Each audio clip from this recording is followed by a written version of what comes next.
गीता 18 के श्लोक नंबर 62 में भगवान स्वयं कह रहे हैं कि अर्जुन उस परमेश्वर की शरण में जा जिसकी कृपा से परम शांति व शाश्वत स्थान अर्थात सतलोक को प्राप्त होगा।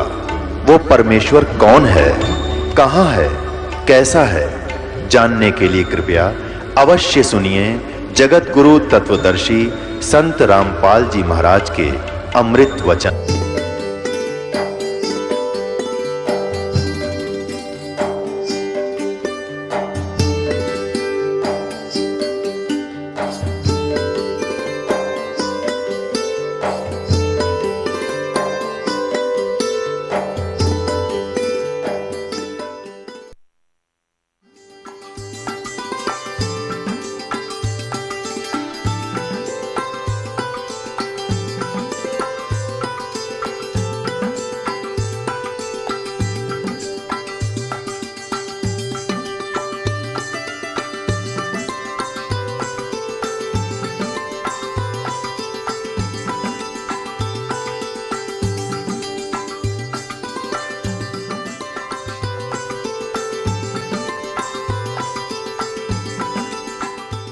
गरीबदास साहिब जी ने परमात्मा से प्राप्त ज्ञान को किस प्रकार बोला है।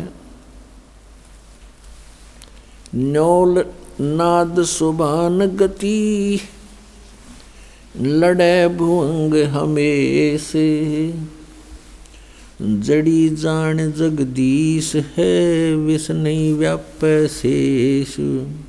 गरीब हंस गवन करते नहीं मान सरोवर छाड़े कौवा उड़ उड़ जात है ये खाते मांसाहार। अंश दशा तो साध है सरोवर है सत्संग मुक्ता हलबाणी चुगे चढ़त नवेला रंग। दरस परस नहीं अंतरा रूमी वस्त्र बीच पारस लोहा एक डग ये पलटे नहीं अबीच। चार मुक्ति बैकुंठ बट सप्तपुरी सैलान आगे धाम कबीर का हंस न पावे जान। गरीब मौन रहे मन नाले हैं मौन रहे मगनालय हैं ये मार्ग बंकी बाट।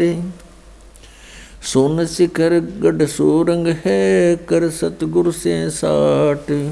पल से ती पल ना मिले बों लगे नहीं भों बिच तकिया महबूब का परमेश्वर की सो। काशी काया मन मग हर दोहों के मध्य कबीर काशी तजमग हर गया पाया नहीं शरीर। अब क्या बताते हैं। न्योल नाद सुबान गति ये लड़े भुअंग हमेश जड़ी जान जगदीश है विष नहीं व्याप शेष। अंश गमन करते नहीं मान सरोवर छाड़ ये कौवा उड़ उड़ जाते हैं वो खाता मांसाहार। अब क्या बताते हैं कि जिस प्रकार नेवला न्योल एक नेवला होता है छोटा सा जानवर करेलिए जैसा उससे थोड़ा तगड़ा होता है चूहे से बड़ा। एक कहते हैं न्योल एक सर्प के साथ युद्ध करता है। सर्प कितना बड़ा होता है 5-5, 6-6 फुट का लंबा और तगड़ा मोटा। और न्योल एक बहुत ही छोटा सा जानवर होता है चूहे जैसा।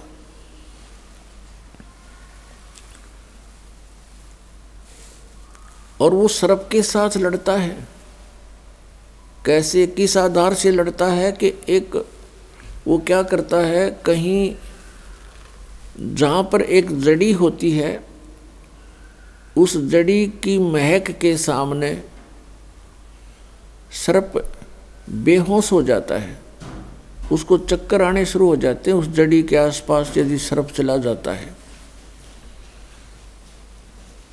और इसका फायदा उठाता है नेवला। क्या करता है नेवला? जड़ी के पास जाता है, उसको अपनी श्वासों से सूंघ कर अंदर भर लेता है और सर्प के सामने आकर उसको श्वास छोड़ देता है और सर्प लड़ने को तैयार होता है तो उसके मुंह के सामने श्वास छोड़ देता है, उसको चक्कर आने शुरू होते हैं और सर्प भाग जाता है।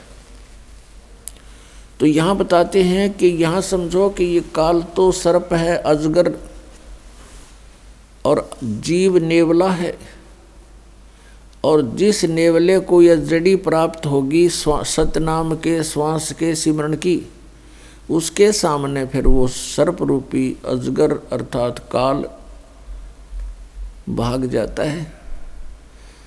जैसे फनपति मंत्र सुन, फनपति सर्प ने ऐसे फन फैला रखा हो,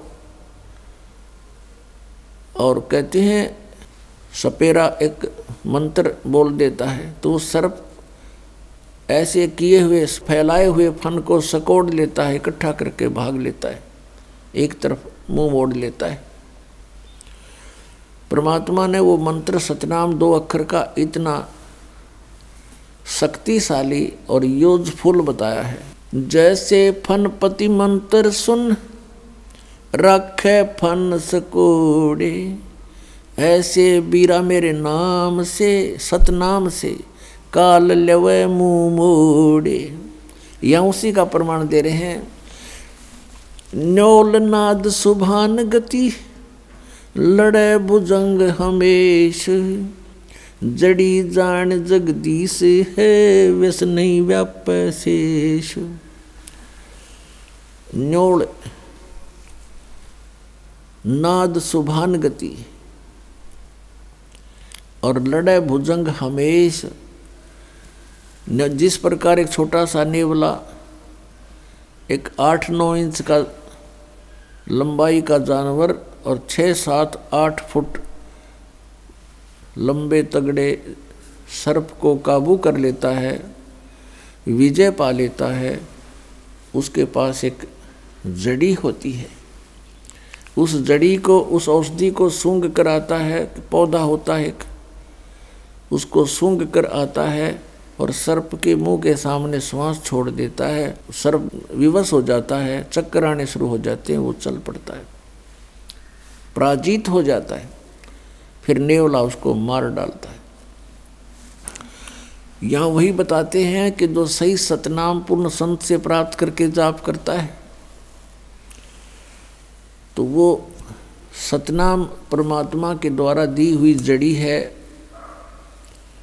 वो इस काल रूपी सर्प को ऐसे विवश कर देगी, आप पर कोई असर नहीं कर सकता, पराजित हो जाएगा। हंस गवन करते नहीं मान सरोवर छाड़े, कौवा उड़ उड़ जाते है ये खाते मांसाहार।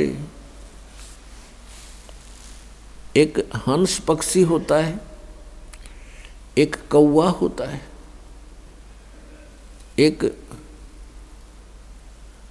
बुगला होता है, बुगला। हंस और बुगले में कोई अंतर नहीं होता, एक जैसी उनकी बॉडी होती है। हंस की और बुगले की कैसे पहचान की जा सकती है कि किसी सरोवर पर ये दोनों पक्षी हों, उनकी ये पहचान होगी कि बुगला तो खाएगा मच्छी, कीड़े मकोड़े गोगे, और हंस नहीं खाता। हंस केवल मोती खाता है। हंस के अंदर एक और पहचान, एक और विशेष गुण होता है कि जैसे आप 1 गिलास दूध में 1 गिलास जल मिलाकर हंस के सामने रख दो, वो अपनी चोंच से पीना प्रारंभ करेगा, दूध को ग्रहण कर लेगा, जल 1 गिलास ज्यों का त्यों रह जाएगा। उसके अंदर परमात्मा ने ऐसा गुण दिया है। कहने का भाव ये है कि जैसे अच्छी आत्माएं होती हैं जो परमात्मा की भक्ति करते हैं, वो विकार रूपी कीड़े मकोड़े नहीं खाते, जैसे शराब पीना, मांस खाना, अश्लील गाने सुनना और नाचा कूदी करना, बेमतलब के फंड बकवाद करना, ये समझो बुगले के लक्षण हैं। और हंस वो होता जिसने दूध और पानी छान लिया, अलग अलग कर लिया, भले और बुरे को पहचान लिया, कौन परमात्मा है, कौन सा मंत्र है जो मोक्षदायक है, कौन से कर्म हैं जो हमने करने चाहिए, कौन से कर्म ना करने चाहिए। जिस व्यक्ति ने ये दूध और पानी छान लिया, पहचान लिया, अलग अलग जान लिया, वो हंस तुल्य होता है। इसके अतिरिक्त वो बुगले के तुल्य प्राणी होते हैं। कहा है कि हंस गवन करते नहीं, मान सरोवर छाड़, और कौवे उड़ उड़ जाते हैं, वो खाते मांसाहार।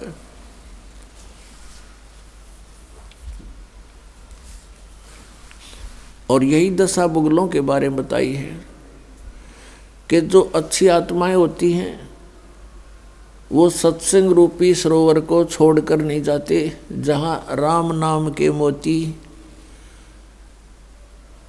उपलब्ध होते। और जो कौवे जैसे व्यक्ति हैं, बुगले जैसे व्यक्ति हैं, वो उस सरोवर पर नहीं टिक सकते जहाँ पर मच्छी, कीड़े मकोड़े, घोंघे खाने को नहीं मिलते। वो मोती आहार नहीं कर सकते, कर्महीन होते हैं। ये सत्संग रूपी सरोवर में हंस ही रह सकते हैं, क्योंकि यहाँ केवल मोती बखेरे जाते हैं, यहाँ पर बकवाद नहीं होती, या ना कोई अश्लील गाने होते हैं, ना यहाँ कोई ऐसा आहार खाद्य पदार्थ होता है, ना कोई चटपटी बकवाद होती है। सिंपल आहार होता है, स्वच्छ आहार होता है, और साथ में उच्च विचार होते हैं। तो उनको हंस ही ग्रहण कर सकते हैं, कौवे नहीं रुक सकते। उनकी आदत बकवाद करने की, मांस खाने की, यानी शराब पीने की है, सिनेमा देखने की है, और माया जोड़न के उनकी एक विशेष प्रवृत्ति होती है। तो वो व्यक्ति सत्संग में नहीं रह सकते, वो यहाँ से तुरंत भाग जाते हैं। अंश दशा तो साध हैं, ये सरोवर है सत्संग, मुक्ता हलबाणी चुगे फिर चढ़े नवेला रंग। हंस दशा तो साधु हैं, साध सोए जो सीधा चाले, बकवाद छोड़ दे साधु है, भक्ति करे, सत भक्ति करे, वो साधु है। कहते हंस जैसी दशा के तो ये संत हैं, भक्त हैं। और ये सरोवर है सत्संग, जहाँ उनको मोती, सतनाम रूपी, सत्संग रूपी मोती प्राप्त कराए जाते हैं। और फिर चढ़त नवेला रंग, जितना अधिक सत्संग सुनोगे उतना ही अधिक आपका भाव भगवान में बनता चला जाएगा। फिर क्या बताते हैं, दरस परस नहीं अंतरा, रोमी वस्त्र बीच, पारस लोहा एक डग, ये पलटे नहीं अभीच। क्या बताते हैं कि यदि सत्संग में भी रहते हैं, आ भी जाते हैं किसी कारण से, किसी के कहने सुनने से, तो वो ऐसे बताए हैं कि जैसे एक पारस पत्थर होता है, उस पारस पत्थर के साथ में अगर लोहे को लगा दिया जाए वो सोना बन जाता है। लगाने का मतलब है उससे ऐसे बिल्कुल टच होना चाहिए, ऐसे टच हो जाए तो सोना बना देता है।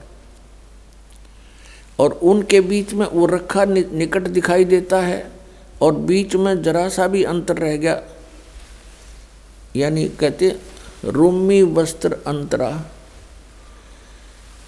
एक उदाहरण दिया कि बिल्कुल बहुत ही पतले वस्त्र भी की मोटाई जितना भी अंतर बीच में रह गया दोनों के, वो लगते तो ऐसे जैसे बिल्कुल साथ लगे हुए, लेकिन वो सोना नहीं बन रहा क्योंकि उससे वो टच नहीं हो रहा।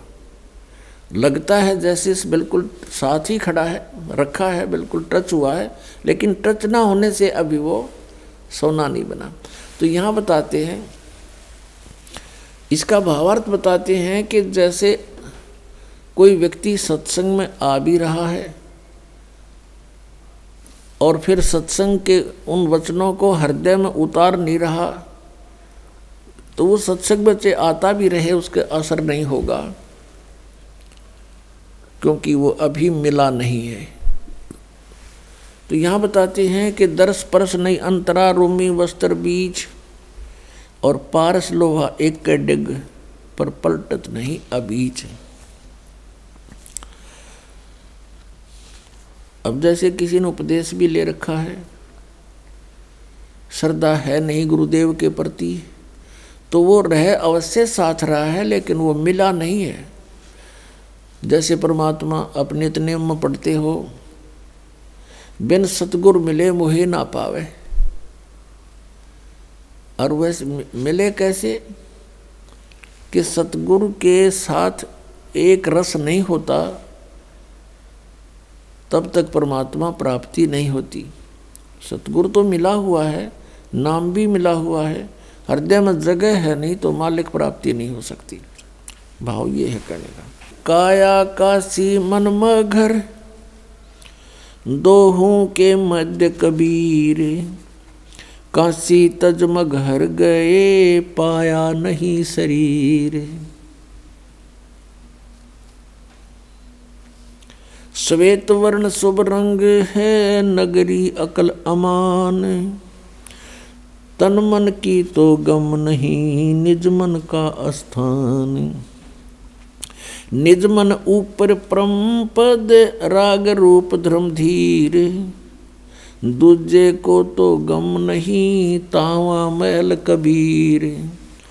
निज मन से ती मन हुआ मन से ती तन देह, देही में कछु ना हुआ तो नाहक लाई खे।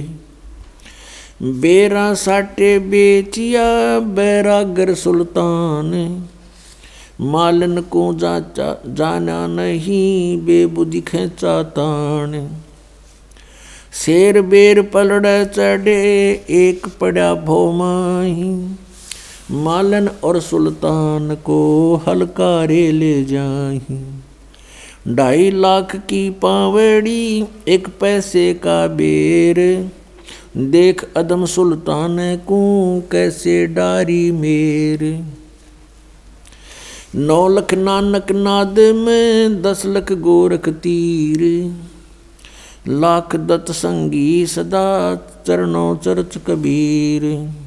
9 लख नानक नाद में 10 लख गोरख पासे, अंत संत पद में मेले ये करोड़ तेरे रविदास। रामानंद से लक्ष गुरु तारे सिसके भाए, चेलों की गिनती नहीं जो पद में रहे समाये। फिर पांडवों की यज्ञ में शंख पचायन टेरी, 12 कोट पंडित जहाँ पड़ी सबन की मेरे। करी कृष्ण भगवान को चरणामृत सो प्रीत, शंख पचायन जब बजा लिया द्रौपदी सीत। 12 कोट पंडित जहाँ और ब्रह्मा विष्णु महेश, चरण लिए जगदीश को जिसको रटता शेष। वाल्मीकि के बाल समय नाही तीनों लोक, सुर नर मुनिजन कृष्ण सुधिये पंडों पाई पोख। 100 करोड़ बानी कही पहले चोले चाव, दूजे चोले कृष्ण को लिए साध के पाव। कथा रामायण रस भरी आगम अगम अगाध, वाल्मीकि के चरण को सब ही चर्चा साध। गरुड़ बोध बेदी रचिए राम कृष्ण हैरान। लंका पर धावा किया जद का कहूँ बयान। उत्पत्ति पर लो जाते हैं ये अंत कोट ब्रह्मंड। जोग जीत समझाइया जब उदरे काग भूषण। वशिष्ठ विश्वामित्र से ये आवे जावे अनेक। कागभूषण की पलक में जो चावे सो देख। ऐसे कागभूषण हैं ये जोग जीत के दास। चर्चा ज्ञान सुनाए कर दीन्या पद में बास। दुर्वासा और मुनिंद्र का हुआ ज्ञान संवाद। दत्त तत्व में मिल रहे जागर विद्यानवाद। बौर समस्तर बेज को समझाए मंसूर। सिमली पर साका हुआ पहुँचे तख्त हजूर। सिखबंदी सतगुरु सही चकवे ज्ञान अमाने। शीश कटा मंसूर का फेर दिया जद्दान। दीन दयाल मिले सुल्ताने को बलक बुखार बादशाही। 18 लाख तुरा तजा पर से अलख अलाई। अब इसमें क्या बताना चाहा है आदरणीय गरीबदास साहिब जी ने कि 9 लख नानक नाद में और 10 लख गोरख तीर। लाख दत्त संगी सदा चरणों चरच कबीर।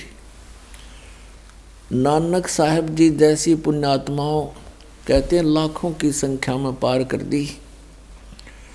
और 10 लाख गोरख तीर। गोरख जैसे सिद्ध पुरुष जो यहाँ एक छोटी सी सिद्धि प्राप्त करके प्रभुता को प्राप्त था, कहते इसे 10 लाख परमात्मा के को ने पार किए जो ऐसी ही भूल में भटक रहे थे। लाख दत्त संगी सदा चरणों चरच कबीर। दत्तात्रेय जैसे भी लाखों पुण्यात्माओं को परमात्मा कबीर जी ने पार किया सत भक्ति देकर।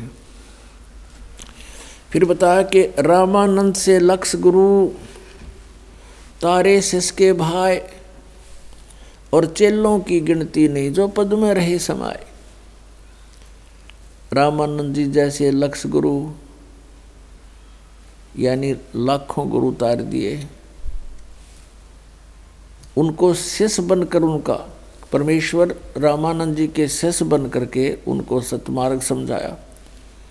और गुरु मर्यादा बनाए रखने के लिए अति आवश्यक जाना, इसलिए उन्होंने रामानंद जी को गुरु बना करके ये मर्यादा कायम रखी कि गुरु बिन माला फेरते, गुरु बिन देते दान, गुरु बिन दोनों निष्फल हैं चाहे पूछो वेद पुराण। अब क्या बताया है? काया काशी मन मघर, दोहों के मध्य कबीर, और काशी तज मघर गए पाया नहीं शरीर। पुण्यात्माओं अज्ञान को हटाने के लिए परमात्मा स्वयं आते हैं और वो एक तत्वदर्शी संत की भूमिका करते हैं, यानी तत्व ज्ञान प्रचार करते हैं। अच्छी आत्मा को मिलते हैं, उनको अपने सामर्थ्य से परिचित कराते हैं। ये विधान है परमात्मा का। एक रामानंद नाम के बहुत बड़े विद्वान माने जाते थे, पंडित जी थे। चारों वेदों के, गीता के, 18 पुराणों के वो मर्मज्ञ माने जाते थे। और उन्होंने आकर के वहाँ बनारस में अपना, काशी में अपना डेरा स्थापित किया और 1400 ऋषि बनाए प्रचारक, वो प्रचार किया करते थे। और स्वामी रामानंद जी ये विष्णु जी के उपासक थे। श्री विष्णु जी को वो इष्ट मानते थे, गीता और वेदों का प्रचार करते थे, 18 पुराणों को वो एक विशेष ग्रंथ मानते थे। वेदों के तुल्य मानते थे।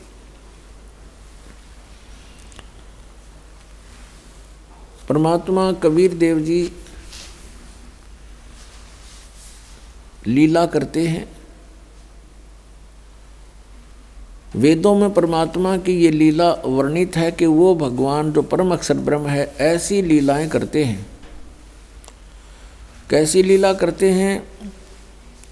वो 3 प्रकार से पूरे असंग ब्रह्मांडों का धारण पोषण करते हैं। कंट्रोल भी करते हैं, सबको यथा जिसका संस्कार है वैसा उसको प्राप्त भी वही कराते हैं। और तत्व ज्ञान भी प्रचार वही करने के लिए यहाँ प्रवेश होते हैं। श्रीमद् भगवत गीता अध्याय 15 के श्लोक 16 और 17 में 3 पुरुष बताए हैं, एक सरपुरुष, एक अक्षर पुरुष।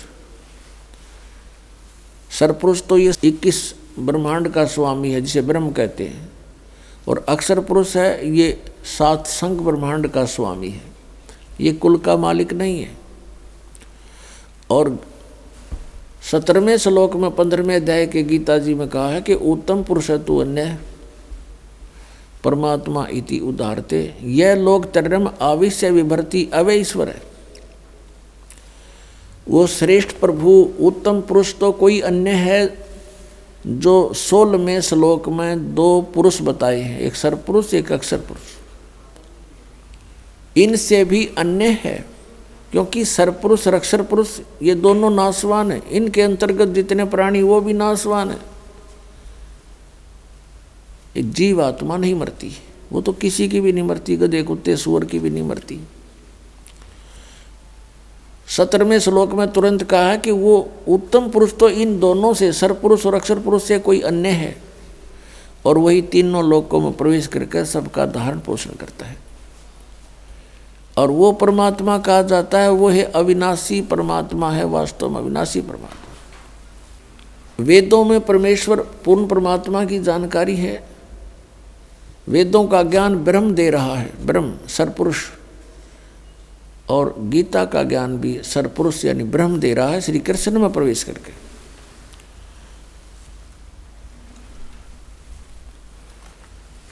और इस बात से अपरिचित थे कौन? स्वामी रामानंद जी। वो श्री विष्णु को सर्वेश्वर, महेश्वर, मृत्युंजय, कालज्य माना करते थे। ऋग्वेद मंडल नंबर 9 और सूक्त नंबर 1 के मंत्र नंबर 8 में और 9 में स्पष्ट किया है कि वो परमात्मा एक सुंदर शरीर धारण करता है और 3 प्रकार के शरीर धारण करता है, और सबका धारण पोषण करता है उसी आधार से। एक शरीर के एक रूप में वो रहते हैं सतलोक के अंदर, ऊपर के सभी ब्रह्मांडों में अलग अलग रूप धारण करके वो स्थिर रहते हैं वहाँ पर। उसमें एक रोम कूप के अंदर करोड़ सूर्य मिला दे, करोड़ चंद्रमा, ऐसा प्रकाश है उस परमात्मा के शरीर का, एक रोम कूप का। यदि वो परमात्मा उसी रूप में यहाँ आ जाए तो हम कुछ नहीं देख सकते उनको। वो परमात्मा अपना अन्य एक हल्का तेज पुंज का रूप बना करके यहाँ प्रवेश होते हैं। यहाँ प्रवेश होने के उनके 2 कारण हैं। एक तो प्रत्येक युग में वो एक लीला करते हैं, शिशु रूप धारण करके आते हैं, और फिर प्रत्येक युग में वो लीला करते हैं एक शिशु रूप धारण करके कमल के फूल पर तालाब में आकर प्रकट होते हैं, जिस कारण से वो नारायण कहलाते हैं। नारायण का अर्थ होता है जल पर विराजमान होने वाला। नार माने जल, आयन माने उस पर विराजमान होने वाला, रेस्ट करने वाला। अब हम श्री विष्णु जी को नारायण मानते थे कि वो शेषनाग की सैया पर उस पर रहते हैं। वो नारायण नहीं है, वो तो जन्म लेते हैं दुर्गा से, काल इनका पिता है। और वो परमात्मा अजन्मा है, और ऐसे वो जल के ऊपर आकर के कमल के फूल पर विराजमान होते हैं, जिस कारण से नारायण उस कबीर देव को ही कहा जाता है। ऐसी लीला वो प्रत्येक युग में करते हैं। अब जैसे कलयुग में परमात्मा आए थे, सन 1398 संवत 1455 ज्येष्ठ सुदी पूर्णमासी को सतलोक से चलकर आए और कमल के फूल के ऊपर आकर एक शिशु रूप धारण करके विराजमान हुए। उनके प्रत्यक्ष दृष्टा श्री अष्टानंद नाम के एक महर्षि थे, जो स्वामी रामानंद जी के शिष्य थे। और वो लहर तारा तालाब पर जहाँ आकर के परमात्मा प्रकट हुए कमल के फूल पर, वो लहर तारा तालाब उस समय काशी शहर से लगभग 4 किलोमीटर दूर था। और वहाँ आसपास वन था, चारों तरफ उसके जंगल था। और वहाँ वो सरोवर बना हुआ था गंगा के साथ में। गंगा का पानी लहरों के द्वारा उछलकर ओवरफ्लो होकर वर्षा के दिनों में उस झील में प्रवेश कर जाता था और एक बहुत बड़े सरोवर का रूप धारण कर लेता था, जिस कारण से उसको लहर तारा तालाब कहा जाता था।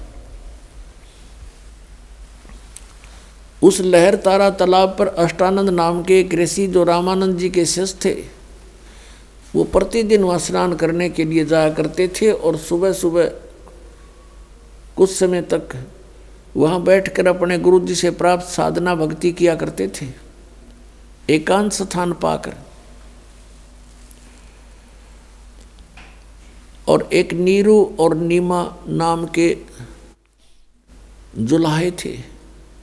ये नीरू नीमा कौन थे? उसी जन्म में ये पहले ब्राह्मण थे। गौरी शंकर नाम था नीरू का और सरस्वती नाम था नीमा का। ये शिव जी के भक्त थे। बहुत अच्छी श्रद्धा थी भगवान शिव में, उसको इष्ट रूप में पूजा करते थे, शिव पुराण की कथा किया करते थे। और कथा करने से जो भी उनको कोई चढ़ावा पैसा आता था पूजा का, उससे अपना निर्वाह करते थे और शेष बचे हुए पैसे को वो दान कर दिया करते थे, संग्रह नहीं करते थे। निसंतान थे, कोई संतान नहीं थी। विवाह को भी कई वर्ष हो चुके थे। अब मुसलमानों ने क्या देखा कि ये गौरी शंकर जो है हिंदू धर्म का बहुत प्रचार कर रहा है, बहुत लोग इसकी अंदर आस्था रखते हैं, क्योंकि गौरी शंकर किसी को स्वार्थवश मिसगाइड नहीं करता था, केवल भगवान शिव की कथा सुनाता था, किसी से कोई पैसा नहीं मांगता था, कोई जंतर मंत्र नहीं करता था। लोगों की ज़्यादा श्रद्धा उसके अंदर थी, जिस कारण से अन्य जो स्वार्थी ब्राह्मण थे वो उस गौरी शंकर ब्राह्मण से ईर्षा रखा करते थे। इस बात से परिचित थे मुसलमान धर्म के काजी और पीर मुल्ला। उन्होंने इस बात का लाभ उठाया कि गौरी शंकर के साथ अन्य ब्राह्मण नहीं हैं, इसलिए उनको ज़बरदस्ती मुसलमान बना दिया दोनों को। और मुसलमान कैसे बनाया जाता था? मुसलमानों ने अपना पानी लिया, जूठा किया सबके सामने बाहर खड़ा होकर, और गौरी शंकर के उनके घर में छिड़क दिया, सारे उनके मुंह में डाल दिया ज़बरदस्ती। और देखने वाले देख रहे, मुसलमान बन गए, मुसलमान बन गए। अब जो ब्राह्मण वर्ग थे, जो गुरु पद पर थे, वो ईर्षा करते थे गौरी शंकर तय, और उन गुरुओं के अधीन अन्य हिंदू समाज था। उन गुरुओं ने, ब्राह्मणों ने सब जगह बोल दिया कि गौरी शंकर जो है मुसलमान बन गया, ब्राह्मण नहीं रहा, वहाँ मत जाना अब। और गौरी शंकर को और सरस्वती को गंगा में स्नान करना भी बंद कर दिया, विशेष स्थान पर, घाट पर, जहाँ सभी स्नान करने जाते थे। और मुसलमानों ने उनका नाम, गौरी शंकर का नाम रख दिया नूर अली, और सरस्वती का नाम रख दिया नियामत। फिर जैसे उसको अपभ्रंश करके बोलते हैं, नूर अली को तो नीरू कहने लगे, नियामत को नीमा, ऐसे बोलने लगे। अब वो गंगा में स्नान नहीं कर सकते थे और प्रतिदिन स्नान करना उनका अपना एक निजी कर्तव्य था। वो स्नान करके ही अपना कोई साधना किया करते थे। अब भले ही मुसलमान बन गए थे लेकिन क्रियाएं वो छोड़ नहीं पा रहे थे मन से। और स्नान करने के लिए उन्होंने स्थान देखा, वो लहर तारा तालाब जो काफ़ी दूर है और उसमें गंगा का जल ही लहरों के द्वारा उछल कर आता था। तो प्रतिदिन दोनों के दोनों वहाँ स्नान करने लहर तारा तालाब पर जाते थे, वहाँ स्नान कर कर आते थे। फिर अपना कोई जैसे मुसलमान रीति से भी उन्होंने करना पड़ता था, लेकिन अंदर से भगवान शंकर को भूल नहीं रहे थे। जिस दिन यानी ज्येष्ठ सुदी पूर्णमासी को संवत 1455 और सन 1398 को परमात्मा सतलोक से चलकर आए, उनका बहुत सुंदर तेज था, बहुत तेज था। और ऊपर से प्रकाश का गोला सा आता नजर आया किसको? अष्टानंद ऋषि को, जो स्नान करके उस लहर तारा तालाब में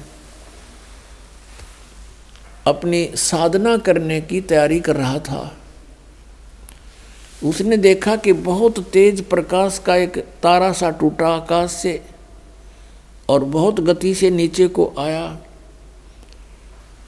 उसकी आंखें चुंधी आ गई, आंखें बंद हो गई अष्टानंद की उस तेज के सामने। पहले तो प्रकाश का गोला दिखाई देता था, आंखें बंद करी तो क्या देखा कि जैसे उसमें एक शिशु रूप है, बालक का नवजात शिशु रूप दिखाई दिया। जैसे हम सूर्य की ओर देखते हैं तो सूर्य की तरफ देखने के बाद हम फिर आंखें बंद कर लेते हैं तो हमें सूर्य का प्रकाश नहीं दिखाई देता, प्रकाश रहित उसका आकार दिखाई देता है। यही दशा उस अष्टानंद ऋषि की हुई। जब उसकी आंखें उस नूर को सहन नहीं कर सकी, बंद हुई, तो क्या देखा कि एक शिशु रूप है इसके अंदर। दोबारा आंखें खोली तो क्या देखा कि लहर तारा तालाब में एक कोने में वो प्रकाश सिमट गया, आगे उसको कुछ दिखाई नहीं दिया। अब वो उठकर चल पड़ा अपने गुरु रामानंद जी के पास, ये जानने के लिए कि आज मैंने ये क्या देखा, ये कोई मेरी भक्ति की उपलब्धि है या कोई मुझे भ्रम लगा है। स्वामी रामानंद जी के पास जाकर अष्टानंद जी ने प्रश्न किया कि हे गुरुदेव, आज मैंने एक अनोखा प्रकाश देखा, अद्भुत प्रकाश देखा। ऊपर से जैसे तारा सा टूटता है से नीचे को आया, इतनी गति से आ रहा था कि मैं वर्णन नहीं कर सकता और मेरी आंखें उसको सहन नहीं कर सकी गुरुदेव। और जो ही मैंने आंखें बंद की तो उसके अंदर एक शिशु रूप दिखाई दिया, बच्चा, नवजात शिशु। और फिर आंखें खोली तो क्या देखा कि वो प्रकाश से एक बार तो पूरे लहर तारा तालाब को उसने चमका दिया और एकदम समाप्त हो गया, जैसे एक कोने में सिमट गया हो। अब जैसा भी स्वामी रामानंद जी को ज्ञान था, उसने अपने शिष्य का समाधान किया शंका का कि बेटा, उस शिष्य ने पूछा था कि स्वामी जी ये मेरी कोई भक्ति की उपलब्धि है या मुझे कोई भ्रम लगा है।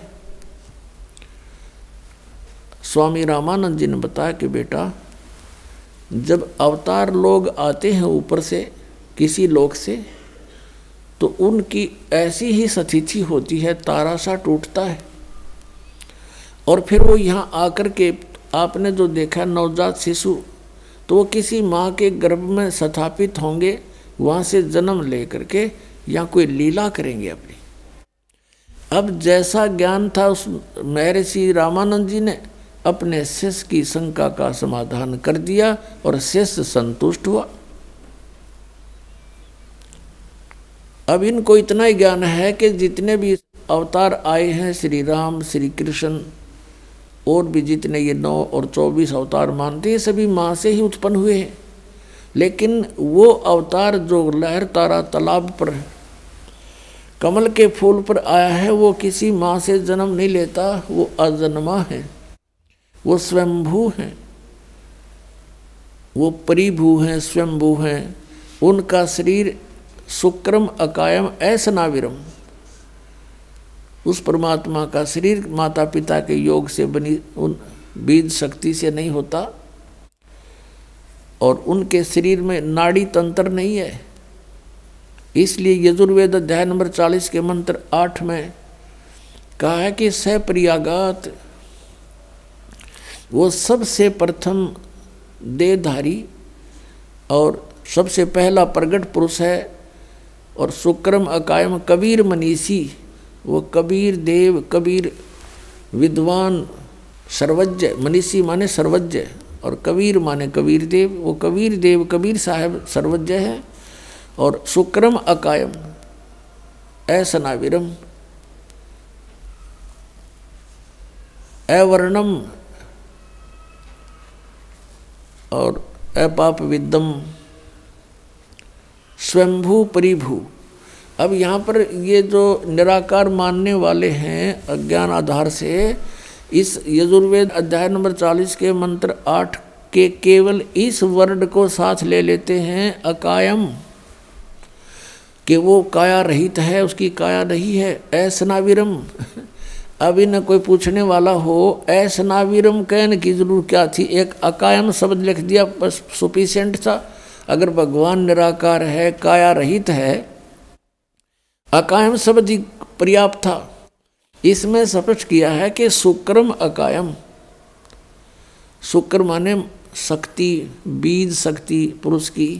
कहते माँ के संयोग से शुक्र से बनी हुई उसकी काया नहीं है। और वो स्वयंभू क्यों बोला? स्वयंभू, स्वयं प्रकट होने वाला। और परिभू, सबसे प्रथम प्रगट पुरुष परमात्मा, सबसे पहला वर्तमान। तो यहाँ पर असनाविरम का अर्थ इसलिए है कि उस मालिक का शरीर है लेकिन उसमें नाड़ी तंत्र नहीं है, वो एक तत्व से बना हुआ है। तो इस प्रकार हमने परमात्मा को पहचानना है। अब रामानंद जी को जैसा ज्ञान था उसने अपने शेष का समाधान कर दिया।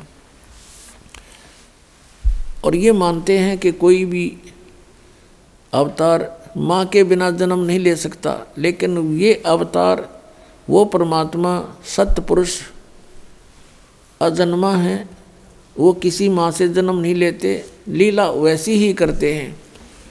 एक बालक रूप धारण करके कमल के फूल पर प्रकट हुए, और उस समय जब वो परमात्मा शिशु रूप धारण करके एक लीला करने आते हैं तो उनकी परवरिश की लीला कंवारी गायों से होती है। ये वेदों में लिखा है। वेद तो दास ने पढ़े हैं, अभी सन 2001 के बाद ही इनको जाना है। और परमात्मा की हुई लीला लिपिबद्ध कबीर सागर में लगभग 600 वर्ष पहले से है। अब इससे हम भगवान पहचान लेंगे कि वेद जो गुण बताते हैं परमात्मा के, वो किस भगवान में खरे उतर रहे हैं। ही इज गॉड, वह परमात्मा है। इतनी सी बात है। इन सदग्रंथों में हम पहले भी मानते थे कि वेद सत्य हैं, सच्चे ज्ञान युक्त हैं, लेकिन इन वेदों के आधार से हमें ये बताया गया कि परमात्मा निराकार है। लेकिन वेदों में लिखा है वो साकार है, सशरीर है, उसका नाम कबीर है, कबीर देव। तो जिनको हम विद्वान माना करते थे वो विद्वान नहीं, अज्ञानी अनाड़ी थे। संस्कृत भाषा जानते थे। संस्कृत भाषा पढ़ने वाला भी समझ सकता है कि परमात्मा सशरीर है, उसमें लिखा स्पष्ट है। अग्नि तनुरसी, यजुर्वेद के 5वें अध्याय के प्रथम मंत्र में 2 बार लिखा है। अग्नि तनुरसी विष्णुवेत्वा सोमस्य तनुरसी, परमेश्वर सशरीर है और सबके धारण पोषण करने के लिए उस अमर पुरुष का और भी शरीर है। तो इस प्रकार हम अब सदग्रंथों को जानकर परमात्मा को पहचान सकते हैं। उधर से नीरू नीमा आए स्नान करने के लिए वो समय था ब्रह्म मुहूर्त का। ब्रह्म मुहूर्त कहते हैं सूर्य उदय होने से पहले 1.5 घंटा का जो समय है उसको ब्रह्म मुहूर्त बोलते हैं ये। तो उस समय वो स्नान करने के लिए चले अपने घर से। स्नान करने लगी, पहले नीमा ने स्नान किया। नीमा स्नान करके बाहर आई, फिर नीरू स्नान करने के लिए गया। और सुबह का जो अंधेरा होता है वो एकदम चांदने में परिवर्तित हो जाता है, बहुत शीघ्र रोशनी हो जाती है। ऐसी दूर से देखने जोगा उसमें व्यवस्था हो जाती है। अब नीरू नहा रहा था ऐसे करके, जल में प्रवेश करके। और नीमा जब स्नान करने के बाद जो वस्त्र बांध कर स्नान करके गई थी, उस वस्त्र को धोने के लिए दोबारा किनारे पर आई, वस्त्र चेंज करके। तो उसने क्या देखा, उसमें रोशनी सी होगी थी और एक कमल के फूल के ऊपर कोई वस्तु ऐसी हिलती नजर आई। परमात्मा नवजात शिशु रूप में प्रकट हो गए और एक पैर को हिला रहे थे, ऐसे एक पैर को हिला रहे थे बालक रूप में। अब नीमा की नजर गई कि क्या हिल रहा है। पहले तो उसने देखा कोई सर्प है, फिर ध्यान से देखा कि तो कोई बालक है। और वो नीरू और नीमा जब अपनी कुटिया से चले थे, रास्ते में नीमा भगवान शंकर से अर्ज कर रही थी, रो रही थी कि हे भगवान, हमें भी एक खिलौना दे दो, मेरा भी संसार में साझा हो जाएगा, दुनिया वालों का मुंह बंद हो जाएगा, मुझे बांझ बोलते हैं। हे भगवान, आपके घर में कोई कमी नहीं, आप सब कुछ कर सकते हो। ऐसा कहकर फूट फूट कर रोने लगी। नीरू ने कहा, नीमा तू तो बिल्कुल पागल होगी, भगवान को क्या पता नहीं हमारे दुख का, वो सब जानते हैं। यदि वो हमारे भाग्य में होता तो दे ही देते, हमारी किस्मत में नहीं है। और हमने कितने ज्योतिषियों से भी अपनी जन्म पत्री भी दिखा ली, हमारे भाग्य में पुत्र नहीं है। फिर क्यों अपना संतुष्ट कर, पुत्र हमारे भाग्य में है नहीं, और तू रो रो के अपनी आंखें और खराब कर लेगी, अंधी हो जाएगी, बुढ़ापे में उंगली पकड़ने वाला कोई है नहीं, तुझे दूना दुख हो जाएगा, तो रोया मत कर। अब नीरू अपनी पत्नी नीमा को ऐसे सांत्वना देता हुआ वहाँ लहर तारा तालाब पर पहुँच गए थे। अब वो क्या देख रही है कि कमल के फूल पर एक बालक है, उसका पति सरोवर में स्नान कर रहा है। नीरू तब उसने कहा कि देखियो जी, कमल के फूल पर बालक है, कमल के फूल पर बालक है। अब नीरू दुखी आत्मा से कह रहा है, दुखी हृदय से, और स्नान भी कर रहा है से पानी डाल डाल कर। कहने लगे, नीमा तू मानती नहीं मेरी बात को, तू पागल हो चुकी है, अब कति मेंटल होली, तुझे जल में भी बच्चे दिखाई देने लगे। हे परमात्मा, इसको सद्बुद्धि दो। अब नीमा कहती है फिर जोर से कि देखियो जी देखियो, सचमुच देखना बच्चा डूब गया। अब उसने देखा कि किस प्रकार बोल रही है, जिधर वो संकेत कर रही थी उधर ध्यान किया, देखा कमल के फूल पर एक नवजात शिशु सचमुच लेटा हुआ। अब नीरू ने आओ देखा ना ताओ देखा कि कई बालक डूब ना जा, फटाफट कमल के फूल सहित तोड़ के और उठा लिया। अब परमात्मा जब कमल के फूल पर दिखाई दिए तो नीरू ने कमल का फूल समेत तोड़ करके अपनी पत्नी नीमा को थमा दिया। यह आप चित्र में देख रहे हैं। अब नीमा उस बालक को प्राप्त करके और 100 शुक्र मना रही है अपने भगवान शंकर के। वो भले ही मुसलमान बन गए थे, लेकिन हृदय से भगवान शंकर को वो भूल नहीं पा रहे थे। अंदर से कसक उनकी अपने भगवान शंकर में बनी रहती थी। अब नीमा उस परमात्मा को पाकर, पुण्यात्मा जिस परमात्मा का नाम लेने से आत्मा गदगद हो जाती है, और जिसको खोजते ऋषि मुनियों ने अपने शरीर समाप्त कर दिए, उनको प्राप्त नहीं हुआ, वो कितना सुखदाई है, कितना इम्पोर्टेंट है वो परमात्मा। जैसे शेख फरीद जैसे महापुरुष ने 12 वर्ष तक कुएं में उल्टा लटक के साधना करके उसको पाना चाहा, और एक मंसूर नाम के महापुरुष थे, परमात्मा पाने के लिए उसके टुकड़े टुकड़े कर दिए समाज ने। उस परमात्मा की चाह को, परमात्मा की भक्ति को नहीं त्यागा। तो कहते हैं जाके ऊपर एती बीती कैसा है वो भगवान, जिसके लिए ऐसे ऐसे कष्ट सहन किए महापुरुषों ने, वो कैसा है वो भगवान। और वो परमात्मा सहज स्वभाव में और नीमा के सीने से बालक रूप में लगा हुआ है।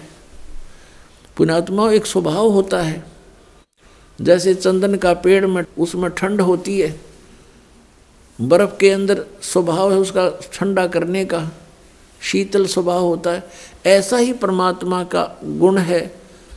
अब वो परमात्मा जिसमें वो गुण है कि जो जिसके साथ रहे उसके सभी दुखों का को दूर कर देता है, उसके शरीर के कष्ट को भी दूर कर देता है, और एकदम उसको एक अलग सा आभास होता है।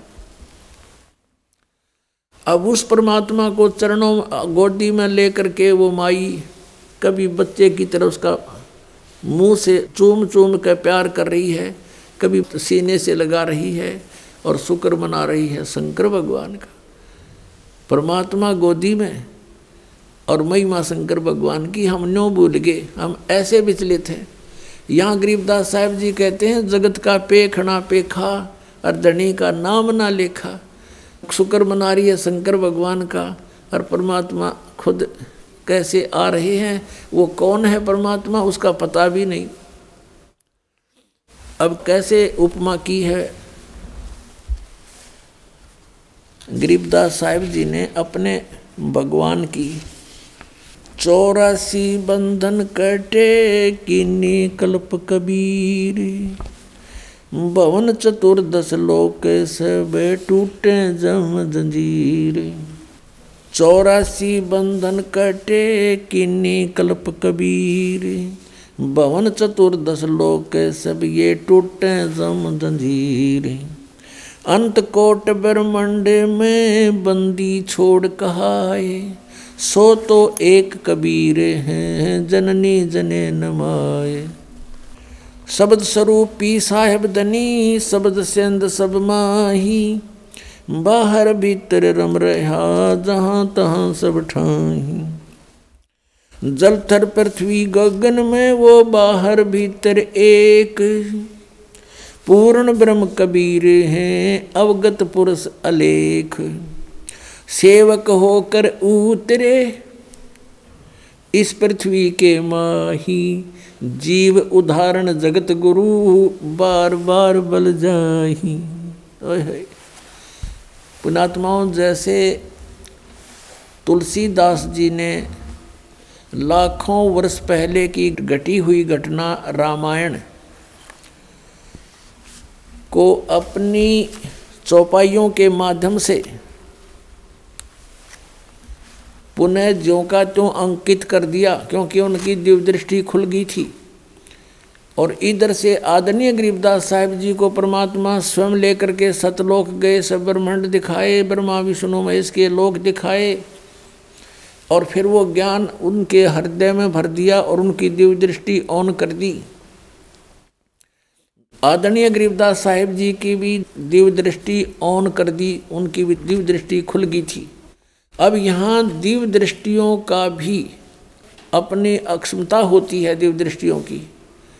अब जैसे एक सूक्ष्मदर्शी जिसको दूरबीन बोलते हैं, उनकी एक रेंज होती है, क्षमता होती है कि कहाँ तक देख सकते हैं। ऐसे ही श्री तुलसीदास जी के दिव्य दृष्टि की रेंज थी, उन्होंने श्री कृष्ण यानी श्री विष्णु और श्री राम तक ही उनकी दिव्य दृष्टि काम करे थी, और उस सत्र का उन्होंने ज्यों का त्यों चित्रण कर दिया अपनी वाणी में। ऐसे आदरणीय गरीबदास साहिब जी की दिव्य दृष्टि और आल काम करे थी, परमात्मा पूर्ण ब्रह्म की दी हुई थी, उसकी क्षमता ज़्यादा थी। तो उन्होंने असंख्यों वर्ष पहले जो सृष्टि रचना की वो भी ज्ञान दिया, जो परमात्मा कबीर जी ने रची थी, और सतयुग त्रेता द्वापर में जो लीलाएं परमेश्वर ने आकर की थी वो भी ज्ञान दिया। अब गरीबदास जी क्या कहते हैं, पुण्यात्माओं भगवान पहचानना पड़ेगा हमने, और जब तक हम परमात्मा को नहीं पहचानेंगे और भगवान को हम नहीं जान सकेंगे तो हमें कोई भी भ्रमित कर देगा और हम मार्ग से विचलित होकर अपना फिर जीवन नाश कर जाएंगे। परमात्मा ने आपको विद्या इसलिए दी है कि आप परमेश्वर को पहचान सकोगे, सदग्रंथों को जान सकोगे कि हमारे सदग्रंथ क्या बताते हैं, और जिन महापुरुषों ने परमात्मा को देखा वो क्या बताते हैं, और जिन्होंने भगवान मिला नहीं वो क्या ऊट पटांग बकते हैं। तो फिर हम उनसे हटकर अपने तत्व मार्ग को ग्रहण करेंगे, तत्व ज्ञान को ग्रहण करेंगे। जीवन कल्याण होना तो बहुत आसान है। हमें ये विश्वास होना कि हु इज गॉड, परमात्मा कौन है और उसकी वे ऑफ वर्शिप क्या है, यथार्थ वो कहाँ प्रमाण है। जब हमें ये विश्वास हो जाएगा फिर तो नाम में जपना है, भक्ति करनी है, और मर्यादा तो रहना ही है, क्योंकि बीड़ी शराब मांस तम्बाकू ये यहाँ के संसार के चोचले ये हमें आवश्यकता ही नहीं है, तो बकवाद है सारी, तो इनको तो अपने आप ही छोड़ना पड़ेगा। और जो अन्य उपासना हम करते थे वो गीता में मना है कि शास्त्र विधि को त्याग कर जो मनमाना आचरण करते हैं उनको न तो सुख हो, न उनको कोई सिद्धि प्राप्त हो, न उनकी गति हो, फिर किस लिए भक्ति करते हैं? इन तीनों वस्तुओं के लिए भक्ति करते हैं। तो श्री गीता जी में ना तो कितना तीर्थ पर जान का संकेत आदेश प्रावधान, और ना हरे कृष्ण हरे राम राधे राधे मिला श्याम, ये कोई मंत्र नहीं। तो ये जो साधना, ये मंत्र, ये सब व्यर्थ है। श्राद्ध निकालना गीता मना कर रखा। 9वें अध्याय के 25वें श्लोक में कहा कि अर्जुन भूत पूजने वाले भूत बनेंगे। ये श्राद्ध निकालना, अस्थि उठाना, जल प्रवाह करके आना, ये सारे जो है ना भूत पूजा है। श्राद्ध निकालना, फिर तेरहवीं करना, ये सारी भूत पूजाएं हैं। मरने के बाद जो पूजा की जाती है भूत पूजाएं कहलाती हैं। तो इसमें लिखा है कि जो भूत पूजेंगे भूत बनेंगे, देव पूजेंगे देवताओं के पास जाएंगे, उनके नौकर लग के वहाँ धक्के खाओगे, उनके लोक में चले जाएंगे, और मेरी भक्ति करने वाला मुझे प्राप्त होगा। तो कहने का भाव ये है कि गीता जी में श्राद्धों को मना किया है, तीर्थ व्रतों का उसमें कति उल्लेख नहीं, बल्कि 6ठे अध्याय के 16वें श्लोक में व्रत करने वालों के लिए भी मना किया है। उसमें कहा कि अर्जुन ये योग यानी भक्ति न तो अधिक खाने वाले की और न बिल्कुल ना खाने वाले की, बिल्कुल ना खाना व्रत रखना, और ना घना जागने वाले की और ना घना सोने वाले की, ये कभी सफल नहीं होती। तो व्रत मना कर रखा। और ये एकादशी के व्रत की नरी महिमा गावें ये नकली संत, और फिर तीर्थों पर भ्रमण करवावें, वहाँ जाने से मोक्ष हो जाता। अगर तीर्थों पर जाने से मोक्ष होता तो गीता जी में अवश्य अंकित होता, और हरे कृष्ण हरे राम ओम नमः शिवाय एवं नमः, अगर ये मंत्र सही होते तो गीता जी में वर्णन होता। जो गीता जी में वे ऑफ वर्शिप नहीं है, वो शास्त्र विधि त्याग कर मनमाना आचरण है, वो हमने नहीं करना चाहिए, वो व्यर्थ है। फिर भगवान को पाना बहुत आसान। गीता जी में कहा कि मेरी भक्ति करनी है तो ओम इति एकाक्षरम ब्रह्म व्यवहारण माम अनुसमरण ये पर्याति तो जन्देहम सयाति परमाम गतिम। 8वें अध्याय के 13वें श्लोक। मुझ ब्रह्म का केवल एक ओम मंत्र है, नथिंग एल्स। अंतिम सांस तक भक्ति करता हुआ जो शरीर छोड़कर जाता है सो याति परमाम गतिम, वो मेरे यानी ब्रह्म से मिलने वाली जो परम गति है उसको प्राप्त होता है। कहाँ ब्रह्म लोक में चला जाता है।